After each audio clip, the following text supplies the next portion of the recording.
whatever those things are that are weighing you down, whatever that bad energy is, it really kind of allows you to, release it. I think being by yourself, sometime, again, it's nice to take a moment when you need a moment to yourself to be able to think. But then sometimes if you stay, by yourself for too long, I feel like that for real loneliness starts to set in, and that isn't really good, for your soul either. So get out there. You're listening to Guards Down. This is Greg Washington.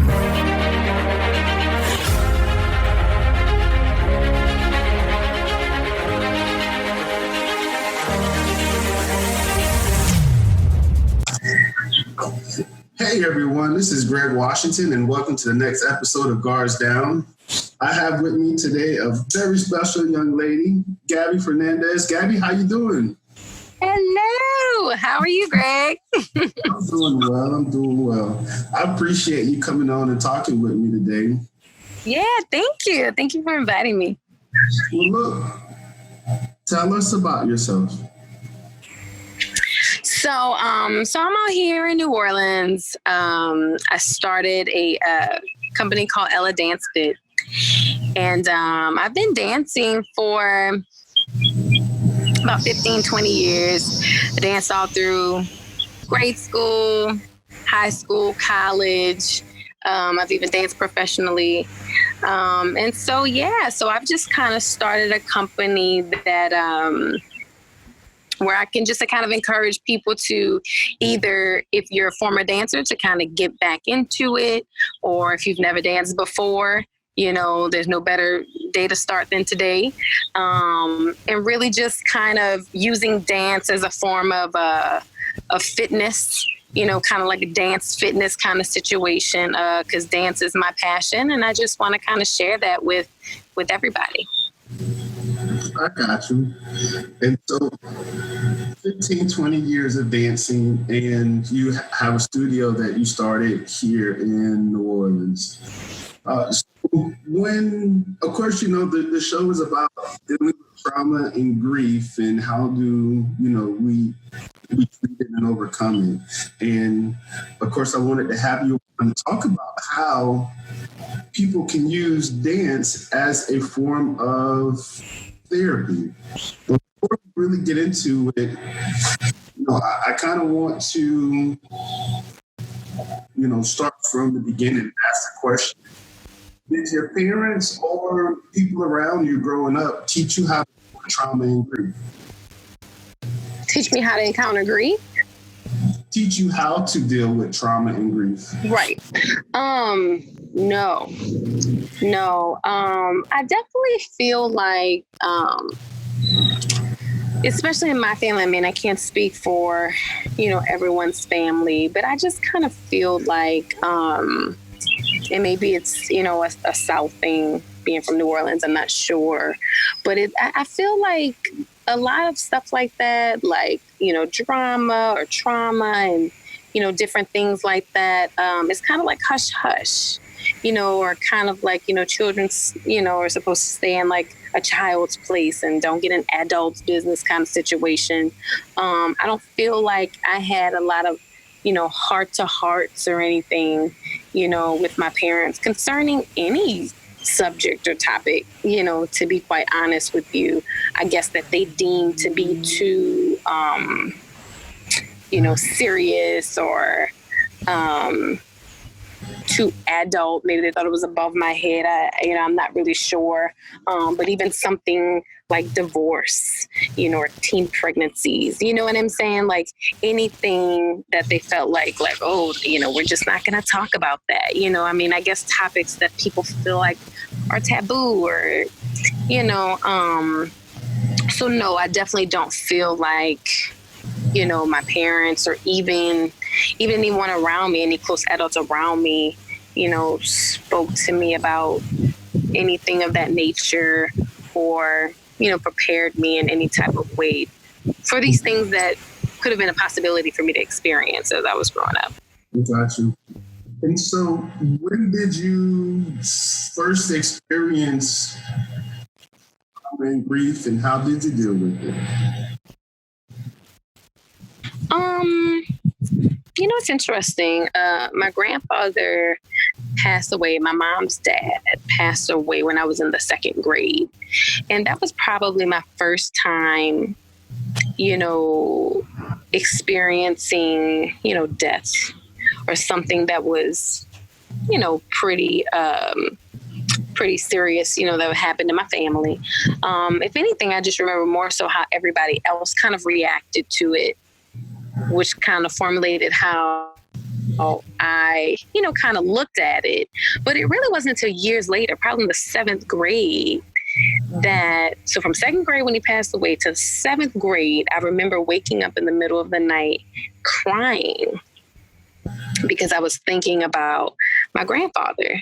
It's interesting when children experience grief, especially depending on the age, they don't necessarily grieve it in that moment because, something like death doesn't, really translate, to a child. They don't understand the infinite, how death is, forever kind of situation. So until you get older and you truly recognize what that really means, then you kind of feel that sadness, that overwhelming feeling, of grief, or, however you want to look at it. But I remember crying about my grandfather and actually, feeling that sadness as I got older. And also as a child, I was kind of shy.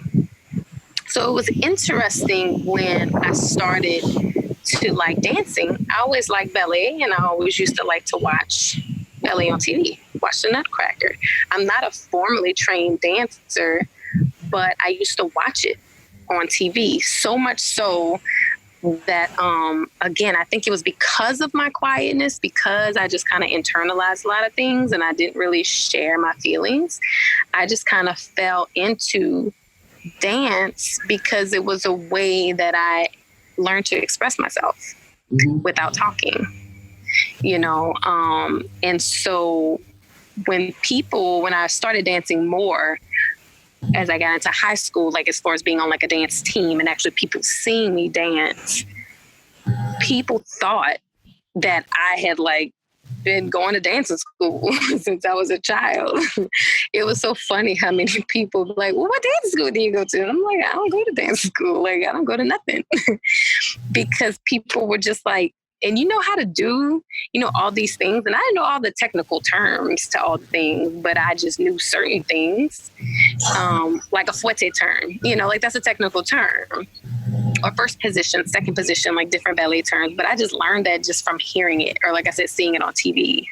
But I've always been a visual kind of like learner. So if I would see something, I just tried to imitate it.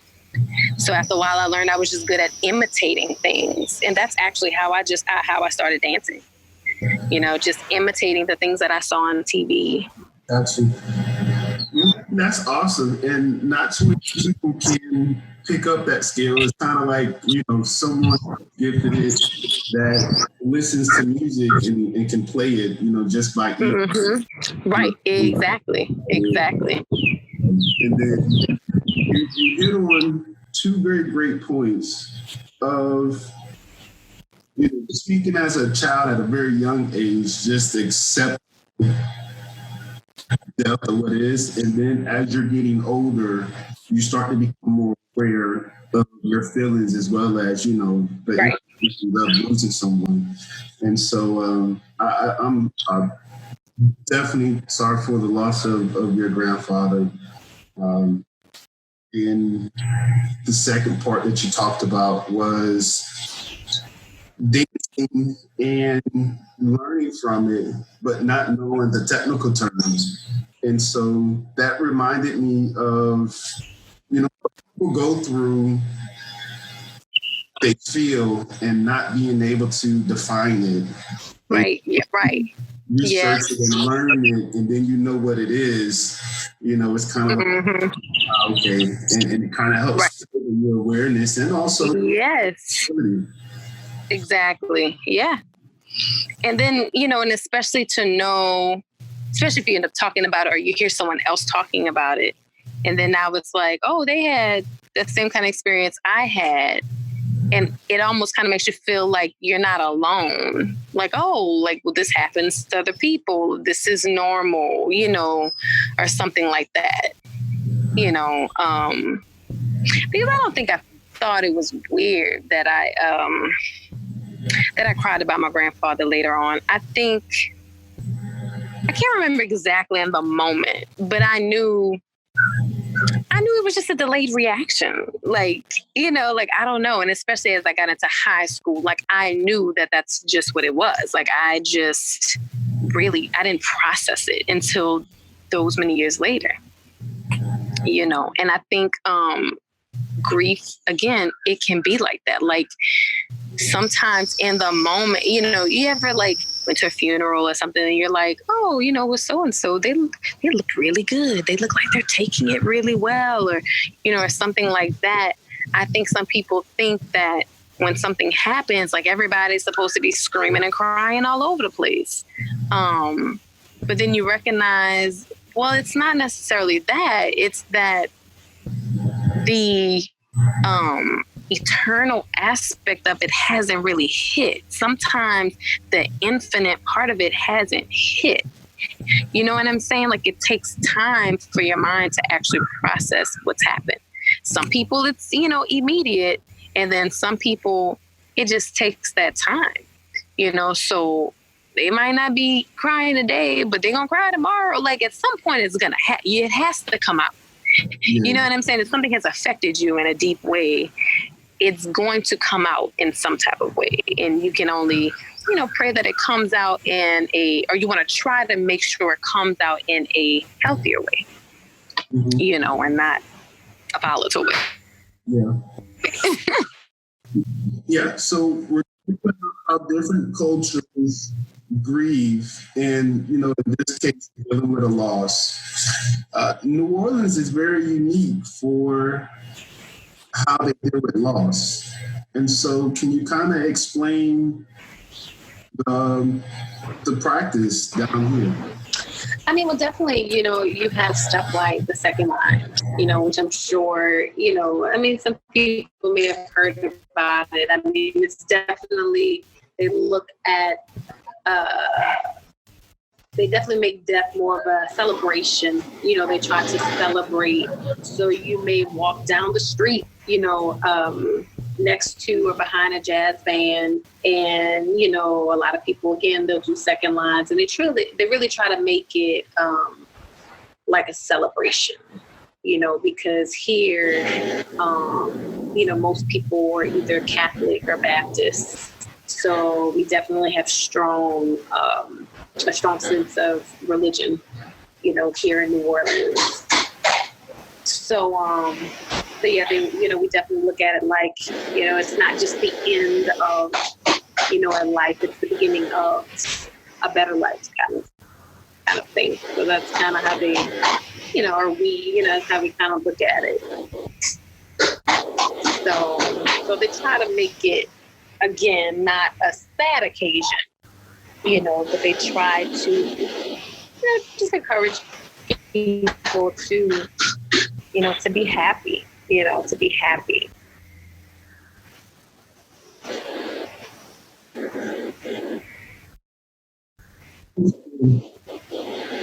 And so that's about how some of the tools and techniques you use to learn to cope with, you know, trauma and grief, and, you know, more specifically, dance. Like, when you're frustrated, when you're angry or down, you know, do you go to the dance studio and just turn on music and get it in? Oh yeah, 100%. I mean, you definitely have those times. You definitely have those moments where, again, it's a form of expression, you know. And I think some people think that, again, like, you have to be a dancer to dance, but it's not about. Because sometimes I would get down on myself. I'm just going to use myself for example. Because I'm not a formally trained dancer, you know, yeah, there are some things that I'm not able to do, or that I'm still working on or practicing to do.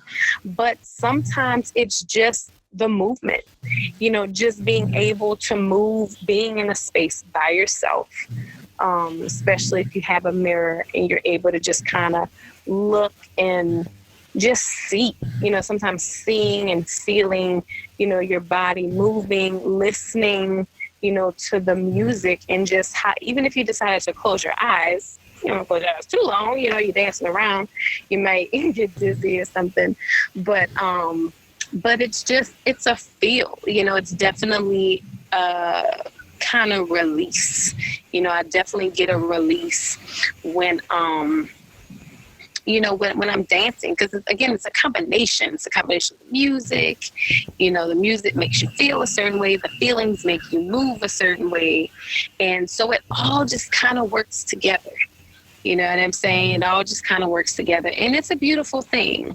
Again, just moving however you feel that you want to move or need to move in that moment. You don't have to be a trained dancer. You don't have to know how to do a fouette turn. Your toes don't have to be pointed. You know what I'm saying? It's just literally moving your body and taking that moment, to release whatever it is that you feel like you need to get out in that moment. What would be some other healthy ways to cope? I would encourage, dancing, partner dancing, again, which is something that people, I think, thank you so much. Give me a moment. Okay, that's fine. Thank you. Sorry about that. Thank you, my baby. But having a partner, I always encourage people, if you can, doesn't have to be a partner that you're intimate with, but just anybody. Like, there's so many social, that's what I love about Latin dancing. There's a lot of, they call them socials that you can go to, and a lot of single people go there, and literally people just come up to you and ask you to dance, and people are very open to helping you learn, or teaching you right then and there on the spot. So even if you don't know how to, dance, again, people just really just out, just trying to have a fun time and, meeting other people and stuff like that. But you don't even have to have conversation. You don't have to have this awkward conversation with anybody. The music is playing and you can just enjoy yourself, and move. Because again, it's just like working out. It's a release. You're still exerting, what I'm saying, energy. Anytime you're exerting yourself, it allows you to kind of let go. You know what I'm saying? Or whatever those things are that are weighing you down, whatever that bad energy is, it really kind of allows you to, release it. I think being by yourself, sometime, again, it's nice to take a moment when you need a moment to yourself to be able to think.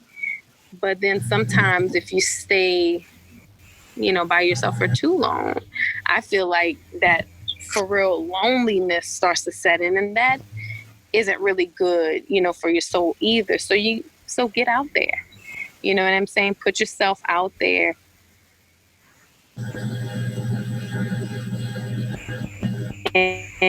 And be around a partner dancing is that.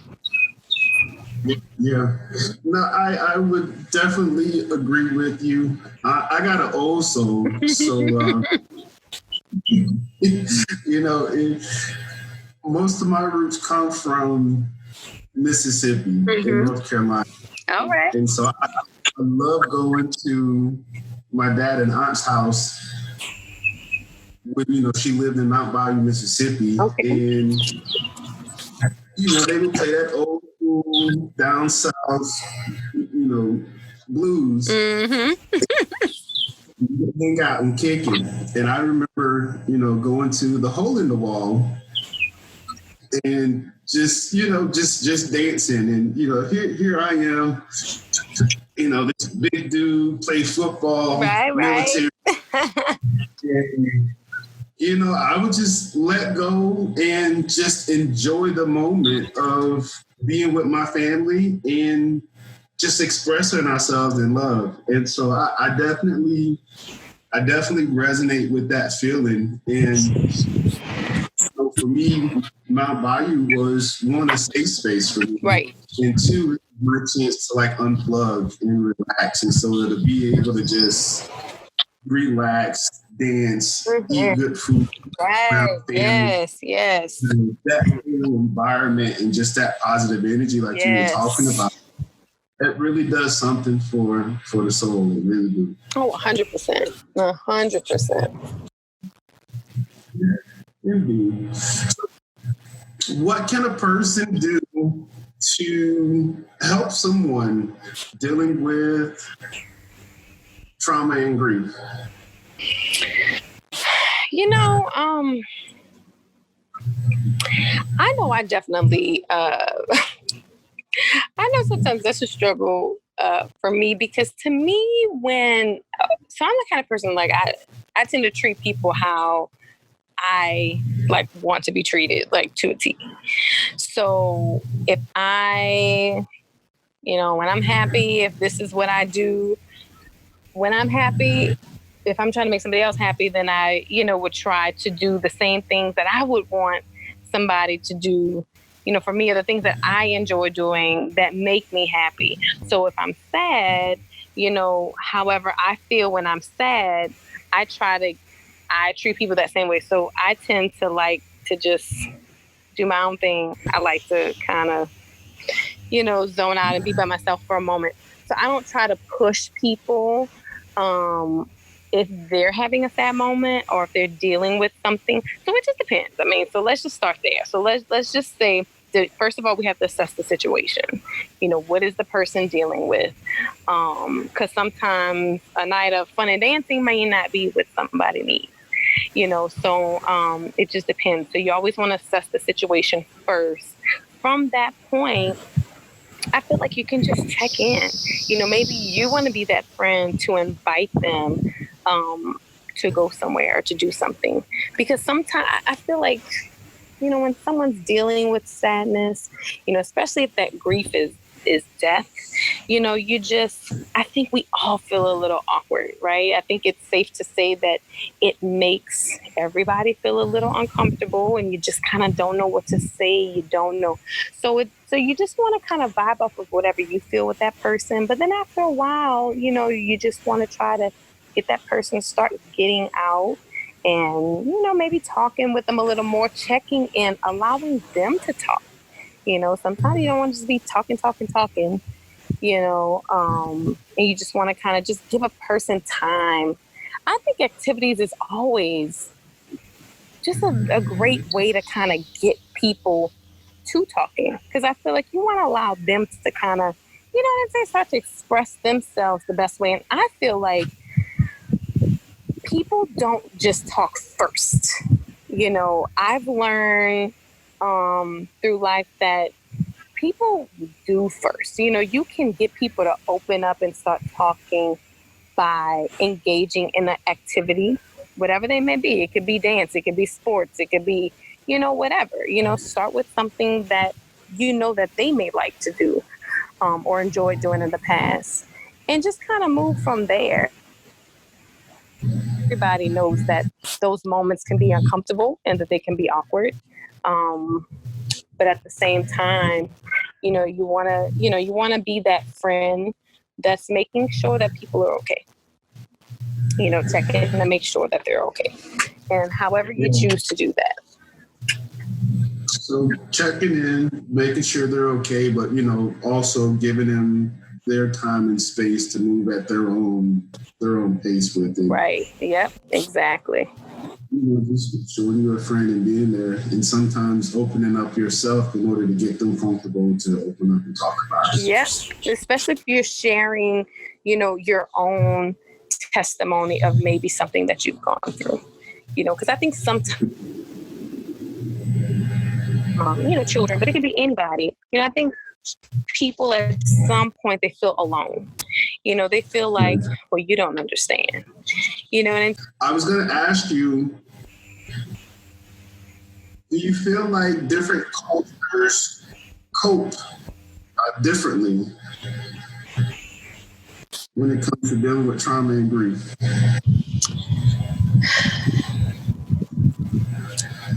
Like, is there a cultural difference in dealing with? I mean, I think to a certain extent, of course, to a certain degree, because it just depends on how you look at death. You know what I'm saying? What do you believe death to be? There's some cultures that just believe you transform into something else. You just, you reincarnate, or whatever those. So I think sometimes how you deal with grief also depends on what do you believe, spiritually, what do you believe in?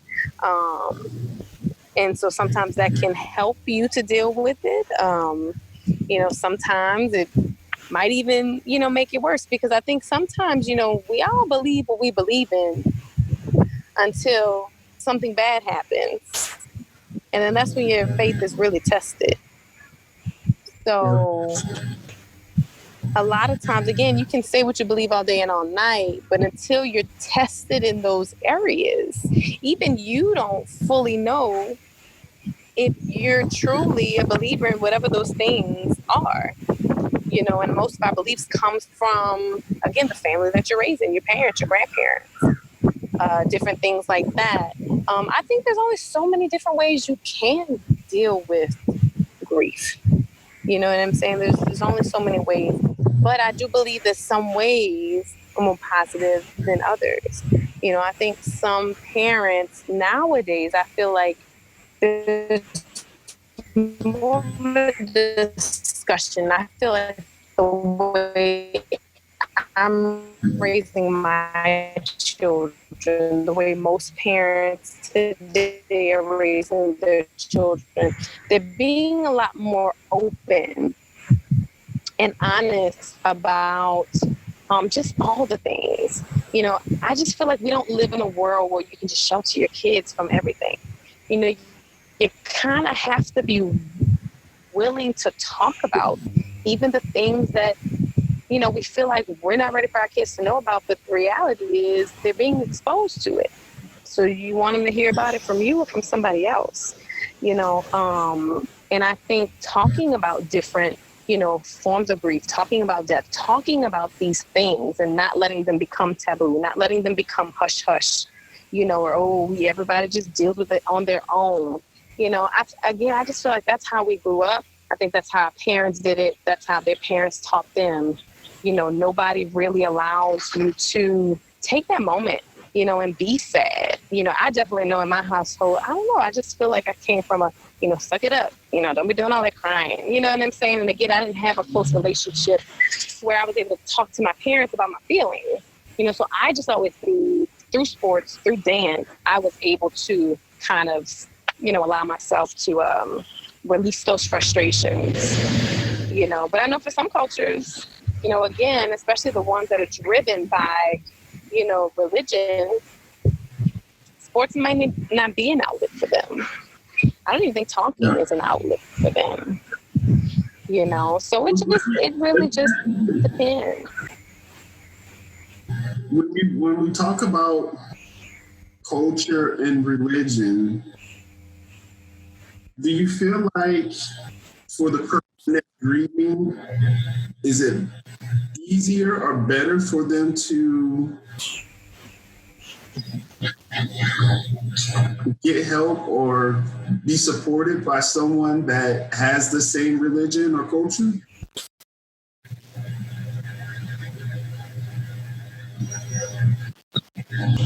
You said it's easier for people to feel supported by their culture or religion? With someone that has the same culture or religion as them. Oh, yeah. I mean, I definitely do. I definitely do feel like if somebody has a similar belief as you, it definitely helps, because at least if you're on the same,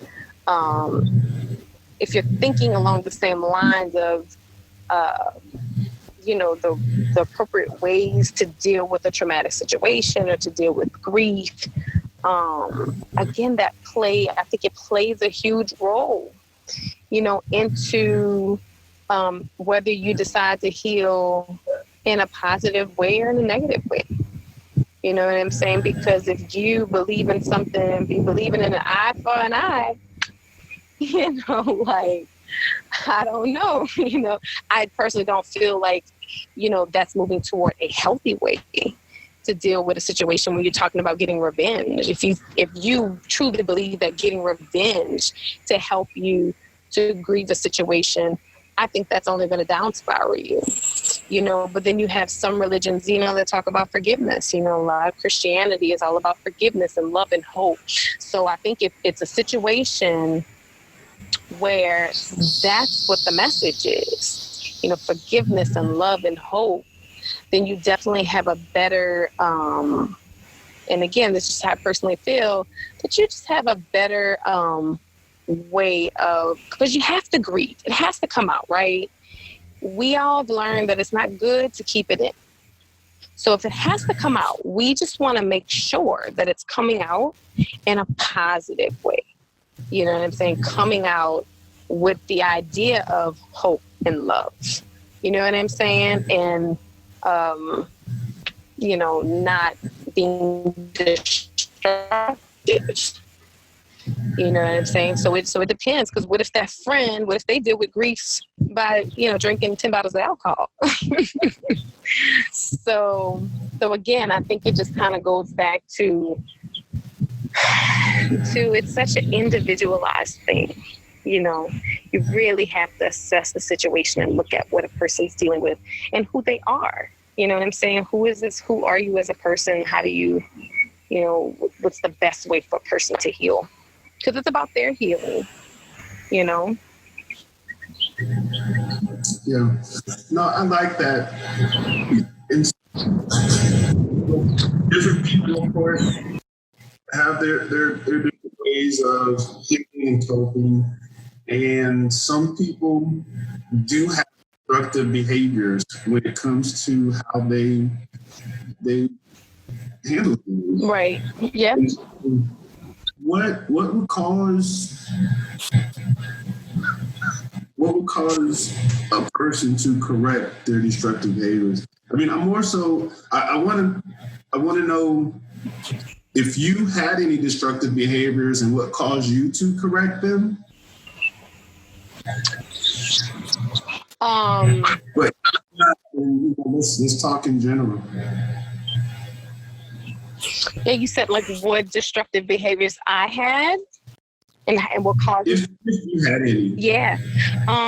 Well, when I went through my divorce, so actually right before, so when I was actually still in my marriage, I definitely, I didn't get into like drinking or drugs or anything, but I still was dealing, after a while, I was able to recognize that I was dealing with the unhappiness that I was in, the state that my marriage was in. I started dealing with it in an unhealthy way by not being present. Like I didn't want to be present in my home. Going home became, felt like being in a prison. It made me feel smothered. It made me feel small. And so I started, I just always wanted to be out. I wanted to be with my friends. I wanted to just be anywhere that was away from my home, and honestly, it wasn't until I'm a Christian, and it wasn't until I started getting closer in my spiritual journey, in my spiritual walk, that I was able to truly recognize my destructive behavior. And not only that, okay, this was not the healthy way to deal with it, but also why? Why that wasn't the appropriate way to deal with it. I feel like sometimes we have to reach for something bigger than ourselves to look at ourselves and examine the things that we're doing that aren't right. Because at the end of the day, we just want to do whatever makes us feel happy or feel complete or feel fulfilled, you know. But I think people in the moment, when you're acting out of sadness, frustration, anger, and hurt, nothing good comes out of those emotions, you know, decisions, if that's the place you're coming from. You have to be in a more grounded place where it's not just about you. There's the self-centeredness that comes when you're making bad decisions. And that's what people don't realize. If you're acting from a place of self-centeredness, that it's only about you, right there, you know, is wrong. You know, because you have to, your life isn't just you. There are other people involved. So you have to be coming from a place where, you know, all parties involved have to, you have to be concerned for them as well. You know. Do you feel like in order to make a change, do you have to be, you know, at your low or at your lowest moments in life in order to make a change? I think it depends on the person. I think sometimes that's what a person needs. You know, I think it's only at a person's low that they're able to look up, you know, and really see the entire picture.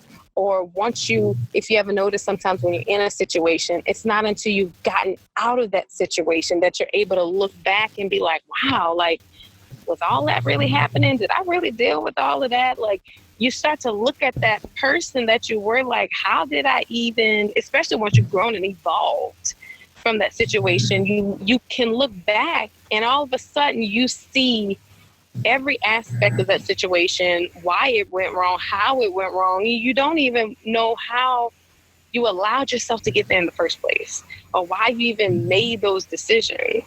You know, so sometimes when you're on the outside of something looking in, it's easier to assess the situation. You know what I'm saying?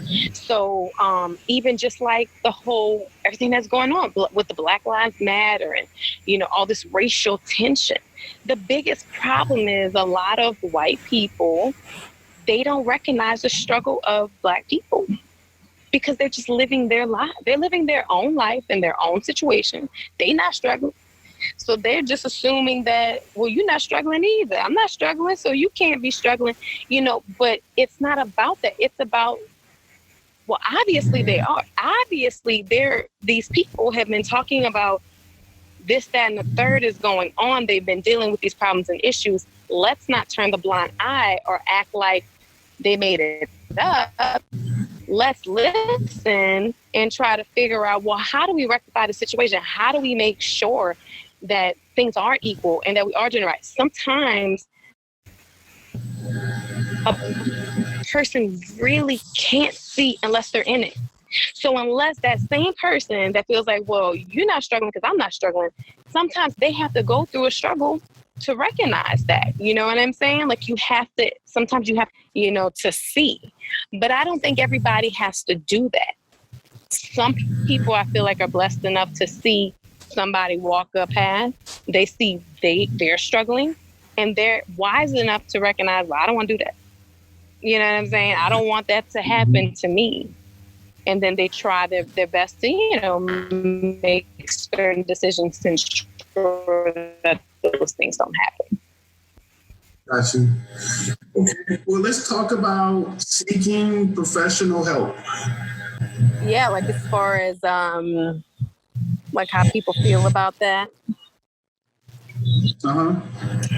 I am 100% about seeking help from a person that's not biased towards you. It's great to ask friends. It's great to ask family. You know, sometimes, you know, you need to hear those things. But sometimes when people are too close to you, I feel like sometimes it's not as easy for us to be vulnerable with those people or to tell the entire story. Because when a person knows you, again, they don't tend to give you room to grow into anybody else. You know, in their mind, you're always that person. Like, especially like parents, you're always that child to them. So even as a parent, you don't truly give your children room to grow into who they're truly trying to become. So I think it's important to seek after somebody, especially if you're really in a place where you don't know, right? You don't have anybody that you can talk to. Go to somebody 100% and get that professional help, because again, they're able to see things that you can't see.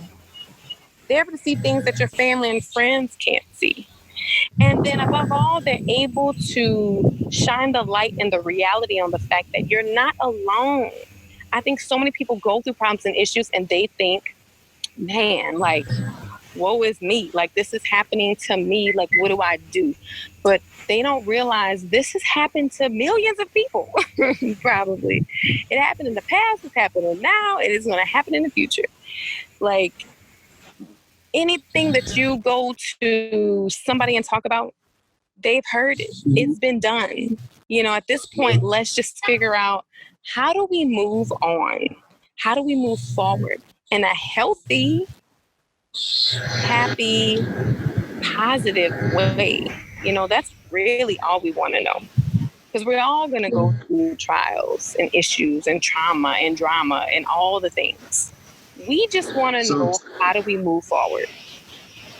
To recognize, and it's not to downplay someone else's experience, but it's just to recognize that you're not the first and you won't be the last person to experience that. And so you don't have to feel like you're alone in what you're dealing with, right? Because there are people out there that have dealt with what you dealt with. So I agree with that, wholeheartedly. And to seek help, unbiased help, is what you got to, and that's the part that I really like. Whether it was professional or a friend, if they can be unbiased, but to seek unbiased help, right? So that will allow you to be able to express yourself and also grow from your experience. So, what advice would you give your younger self? Ooh, that's a tough one. Even though I have thought about that often, I would definitely say,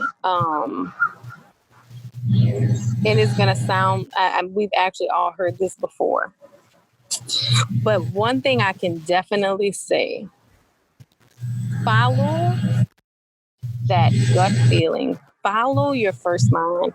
When I think back, literally, on any and every major decision that I feel like was kind of like that fork in the road of your life, right?